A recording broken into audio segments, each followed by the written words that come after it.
Hoy estamos de lujo con el señor Julio Suero Majarancini, ingeniero, fue ministro de la Casa y de INAPA, y en verdad que nos sentimos privilegiados de tenerlo con nosotros, ya que ha tomado de su tiempo para compartir con toda nuestra teleaudiencia sobre ese tema de la CAS que tanto nos preocupa, de la CAS, no, del agua. El tema del agua que tanto nos preocupa. Bienvenido a este espacio. Gracias, estoy muy contento de estar aquí hoy, este día. Realmente sí, es un tema apasionante, del cual uno tiene muchísimos años vinculado a él. De todas formas te agradezco, Anamita, que tú me hayas invitado. Vamos a comenzar diciendo que yo creo que lo primero que tenemos que hacer, a mi juicio, en la República Dominicana es el marco de la ley. Y quiero aclarar en tu programa que hay dos leyes. Una es la ley del agua, que el organismo rector sería en este caso la Secretaría de Medio Ambiente. Y el otro, que es al que yo me voy a referir, y el que realmente nos interesa a nosotros, aguateros, es la ley de APS, significa agua potable y saneamiento. Y saneamiento. Saneamiento es los alcantarillados sanitarios, la letrinización, etc. Ahora, ese proyecto de agua potable y saneamiento lo presentó el ingeniero Eduardo Estrella hace unos meses. Él se bajó de su presidencia y como representante de Santiago lo presentó al Congreso. Hay urgencia de hacerlo. ¿En qué consiste fundamentalmente? Bueno, es distribuir las funciones de la administración del agua, repito, y del saneamiento, que es un organismo rector, que en este caso siempre será la Secretaría de Salud Pública, un organismo regulador a crear, que es el que fija tarifa, vigila. Por ejemplo, yo estoy dando agua y yo no estoy dando agua de calidad, ese organismo, que siempre será el Estado que lo maneje. Y hay un organismo prestador de servicios, que son miles, lo que sean, para acá, la escuela y todo el mundo. Y finalmente, lo más importante, el usuario. El usuario. Ahí es donde tenemos que hacer un poco de hincapié. Sí, yo entiendo que lo que nos motivó a invitarlo a usted al programa, que es una de las personas más versadas en el tema del agua, es justamente la educación, la falta de educación en el manejo de ese preciado líquido que se está escaseando, y se dice que una de las quejas más en un futuro puede ser que puede pero no vaya más lejos, no vaya más lejos. Y yo creo que la sequía no está dando los trailers de esa. Voy a hacer mención de una persona, perdón, mira, claro. Peregrín Castillo un día me dijo, Peregrín está muy interesado en estas cosas, él es mi amigo. Y él me dijo que una vez, Balaguer le dijo, el problema de nosotros es la migración, no, el problema de nosotros va a ser el problema por el agua. No te olvides que ellos tienen un 80% de deforestación, que de eso vamos a hablar también, que no tiene. Pero allá llueve igual que aquí. Nosotros estamos en la misma dirección, como decía Pedro Mil. Allá llueve igual. Lo que pasa es que la deforestación lo que hace es que no permite que se retenga el agua para nosotros poderla, como una alcancía, para poderla irla distribuyendo durante todo el periodo, incluyendo la sequía. Además, nosotros lo que tenemos aquí son 30 y tantas presas. Y cuando comenzó la lluvia, ahora, ¿verdad? Y toda esa agua para el mar, el 65% del agua de nuestro va al mar. Entonces, eso hay que controlarlo. Pero bueno, vamos a hablar del usuario, como tú dices. Del usuario, sí. Y de esos cambios climáticos que hace como 1 o 2 semanas hubo hasta granizo en San Juan. En San Juan, que hay una granizada enorme antes de ayer, pero fíjate, eso no está en nuestras manos. Sí, se supone que aquí en las Antillas, que incluye Cuba, Puerto Rico, las islas cercanas, habrá posiblemente un 15 a un 20% menos de caída de agua. Eso, nosotros tenemos que ir buscando la resiliencia. Pero ¿qué pasa? En agricultura, aquí se pierde el 70% del agua. O sea, yo tengo una siembra de tomate, y es cierto, no es propaganda. Y nosotros usamos un uso consultivo de apenas 1/3 de litro por hectárea Entonces, sin embargo, aquí, cuando se siembra así por gravedad, tú tienes una gran cantidad. En vez de tú tener 1 litro por hectárea por día o lo que sea, tú tienes una gran cantidad de agua que se te pierde. Aquí se pierde el 70%. Eso es en agricultura, a donde más se pierde. Pero en la red de nosotros, en lo que es agua potable y saneamiento, aquí en la capital y en todos sus pueblos, se pierde un 65%. ¿Por qué? Porque no hay medición, no hay control y demás. Ahora, ¿a dónde entra la educación? Desde chiquito hay que enseñarle a los niños que el agua no se desperdicia, que el agua no se bota, que tú no puedes tener una llave abierta, que tú tienes que bañarte con el agua que necesitas, que tú no te puedes estar afeitando con la llave abierta. Y hay un montón de cosas. Y los niños son buenos porque los niños le llaman la atención a los padres. Mira, en Puerto Rico había un programa una vez que le daban pito a los muchachitos para la gente que tiraba la basura en la calle. Entonces, los niños andaban alerta y cuando una gente tiraba una caja de guineo o una basura, le tocaban el pito. Lo mismo hace el niño en la casa. Hay que educar desde chiquito al niño, y este programa que es un programa educativo, para que sepa que el agua no se desperdicia. Y lo que cueste el agua, mira. Ahora el agua es económica. El agua no es barata, es económica, o sea, por lo menos. El agua es barata. Aquí te vale 6 pesos cúbicos, 6 pesos 1 metro cúbico de agua. Pero para que la gente sepa lo que es 1 metro cúbico, son 5 tanques de 55 galones, 6 pesos lo que cobran. Compara el precio del agua con lo que tú quieras. Pero a mí me cobran más de eso. No, ¿Por qué? Porque tú debes consumir 10 veces más, pero que tú no tienes medición. A ti te cobran a sentimiento y dices, no, este tiene 4. Oye ahora. Eso por poner un ejemplo. Ellos no saben que yo he trabajado. Oye, no, pero oye lo que te digo. Cuando tú tienes medición, por ejemplo, nosotros consumimos per cápita mucho más agua. No, per cápita ni agua. Mira, una dotación justa aquí en la capital es 350 litros por persona y por día. Oye, para tú consumir 350 litros es mucha agua. Pero vamos a poner, son 5 gente. Eso es 1,5 metros cúbicos de agua. Esos son 10 tanques de 55 galones y eso es lo que te van a cobrar, son 9 pesos. No, pero yo debería de pagar 10 pesos de agua. Pero no, porque yo estoy hablando por día. Lo que yo te quiero decir con eso es que el agua es barata. Ahora, lo importante no es que subamos la tarifa. Lo importante es que la gente consuma el agua que te corresponde. Porque tú estás usando el agua del vecino, del que no tiene. Porque aquí decimos... Hay gente que no tiene agua. Pero por supuesto, aquí hay gente que debe... De acuerdo con la cantidad de agua que mete la casa ahora mismo está metiendo, por decirte un número, 21 metros cúbicos de agua. Eso es mucha agua. Eso son como, qué sé yo, cuántos millones de galones por día. Sin embargo, hay un sector que no tiene. ¿Por qué? Porque hay otro sector que la usa y la gasta. Tú sabes que en hidráulica eso pasa mucho. Cuando la parte baja siempre consume más que la alta y no llega. Y hay que estar controlando. Entonces, ya eso es una cosa que tienen que hacer los organismos encargados de ese asunto. Pero el usuario, nosotros lo que somos, la parte fundamental de esa ley y lo que realmente somos los dueños del sistema, porque la capa que trabaja para ti es para que tú tengas agua 24/7 supuestamente. Entonces, esa ley permite que todas esas cosas vayan organizándose, que haya un organismo regulador, que haya un organismo rector, y por supuesto el usuario. Yo creo que... Bueno, siempre y cuando se garantice que vamos a tener agua 24/7, 365 días. Esa es la meta. Esa es la meta. Esa es la meta. Ahora, depende de ti también. Pero he visto la sequía, ¿perdón? Porque hay que pagarla un poquito. El servicio, no es el agua que tú pagas. El servicio. Págalo y ya. ¿Cuánto tú pagas de agua? Yo pago casi 300 pesos, o sea, yo estoy pagando el vecindario entero. 300, ¿sabes cuánto vale un litro de romo? Yo no compro eso. No, yo sé. A mí me lo brindan.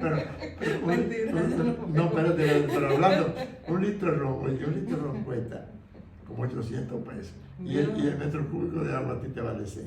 Pero bueno, por eso que hay tanta gente bebiendo. Sí.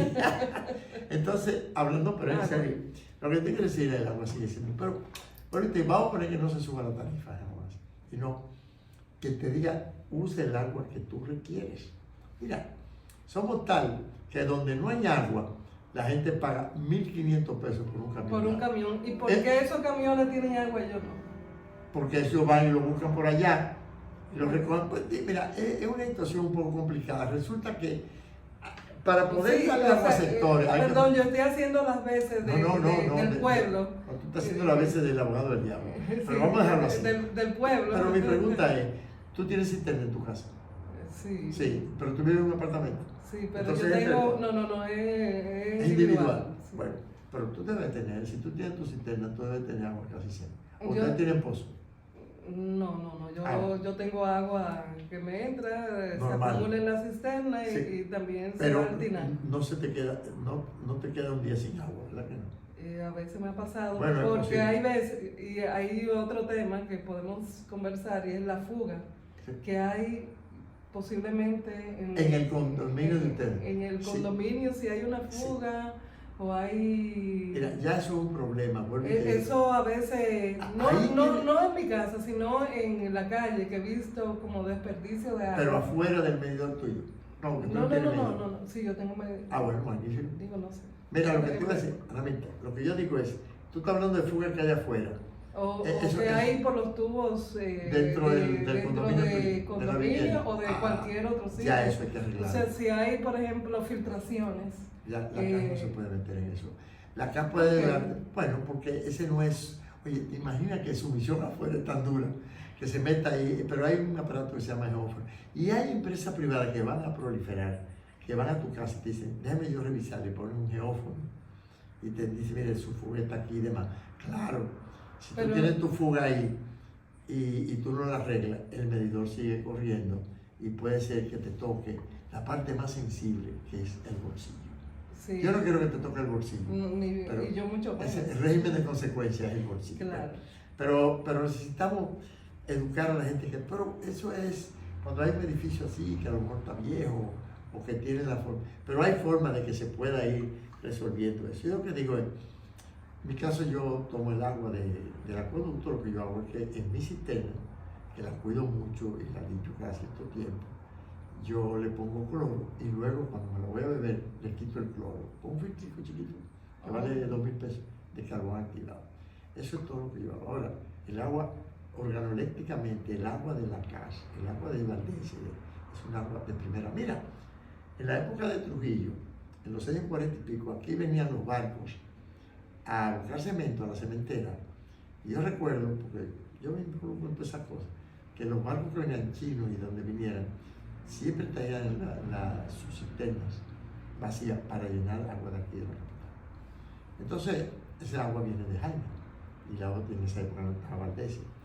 Y fundamentalmente venían de Jaina, de Isamana, que fue un acueducto que hizo, el primer acueducto grande de la capital lo hizo Horacio Valle en el 29.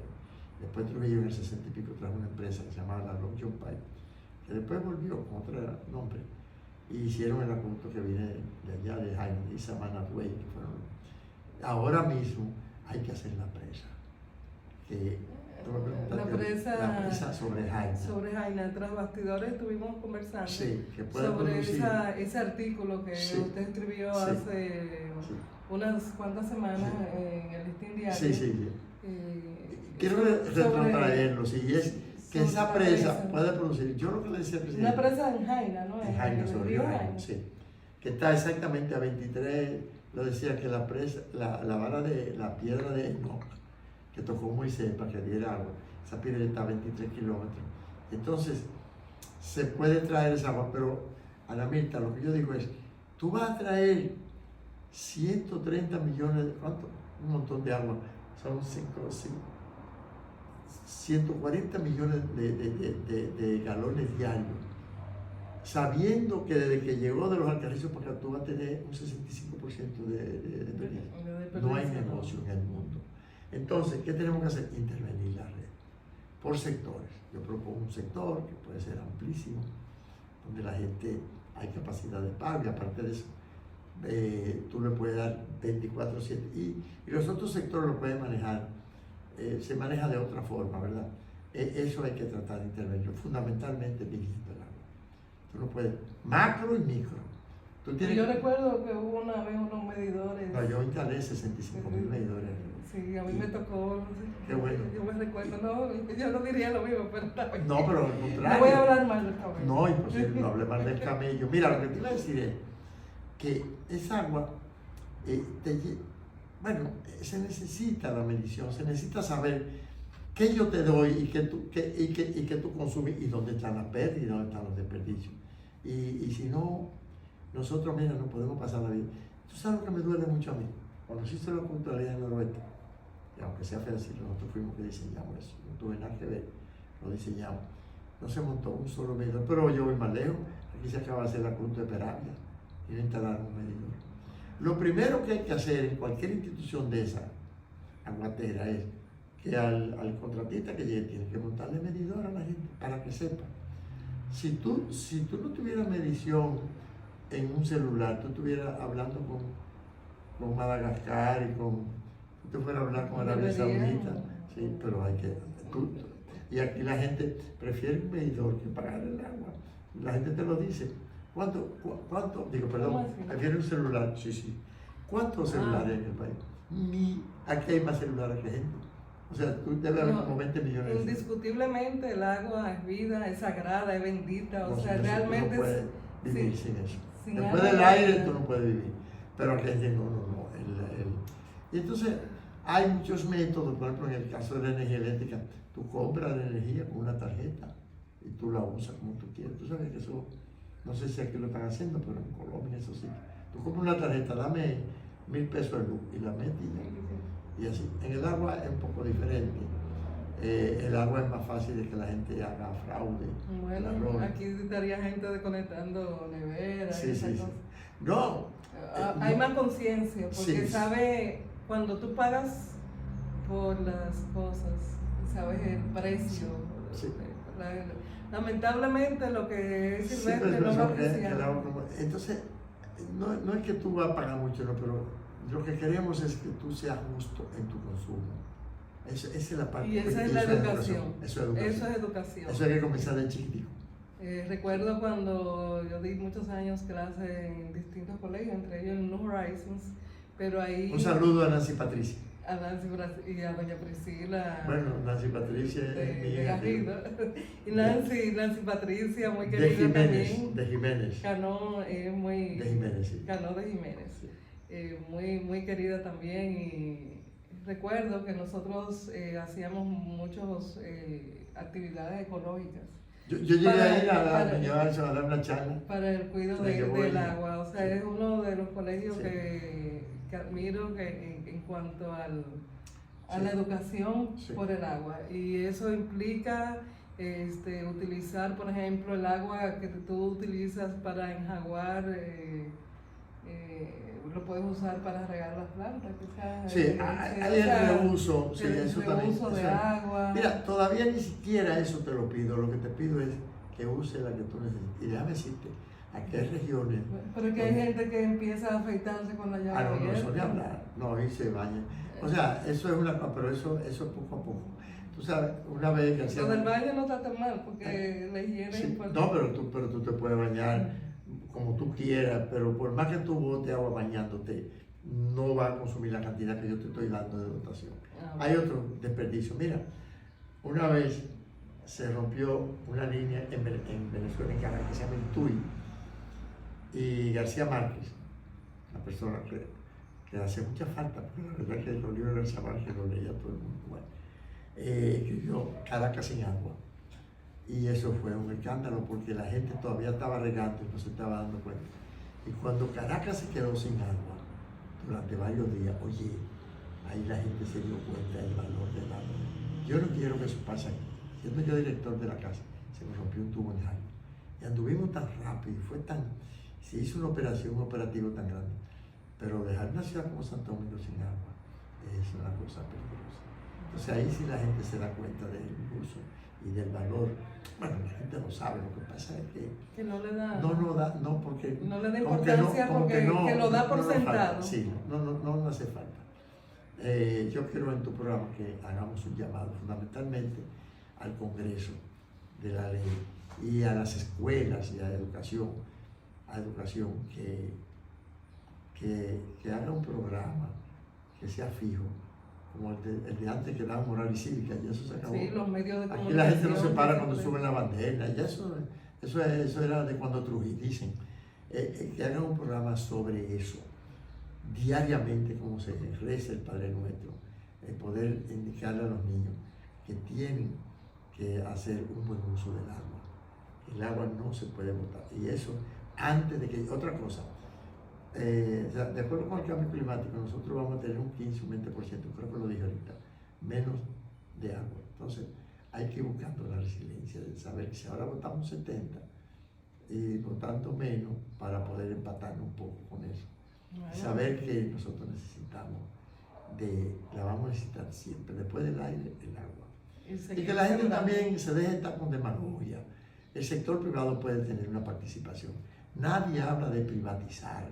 Acuérdate que yo te dije que el organismo regulador que está en el COSA solamente lo van a manejar el Estado, el gobierno, y es el que va a decir la tarifa. Usted va a pagar, no importa quién te la dé. En tu casa, tú si tienes agua 24/7 potable, tú no te importa quién te la dé, a un precio justo. A un precio justo. A un precio justo. Lo mismo pasa con el alcantarillado, tenemos que ir a eso también. Aquí el alcantarillado, decía un profesor, y yo lo decía en la universidad, que si las heces fecales aquí brillaran o fueran fosforescentes, nosotros brilláramos como un satélite en el universo. Y, bueno, y en el lado del occidente de la isla es peor, porque ahí ni siquiera hay retretes bien adecuados. Bueno, vamos con esta motivación, vamos a despedirnos del ingeniero Julio Suero Marrancini, sí, a quien le agradecemos su tiempo y haber compartido con todos nosotros ese saber de tantos años en el agua del agua. H2O es necesaria, es bendita y sí, señor. H2O más los ingredientes que tiene ahí que se necesitan. Sobre todo el magnesio, ¿verdad? La sal y el calcio y todo eso. Bueno. A ti te agradezco mucho tu programa. Ojalá se repita para que ampliemos más sobre cualquier otro tema. Claro que sí. Con mucho gusto. Siempre a sus órdenes. Gracias. Ustedes continúen con Hora de Té. Adelante, señor director.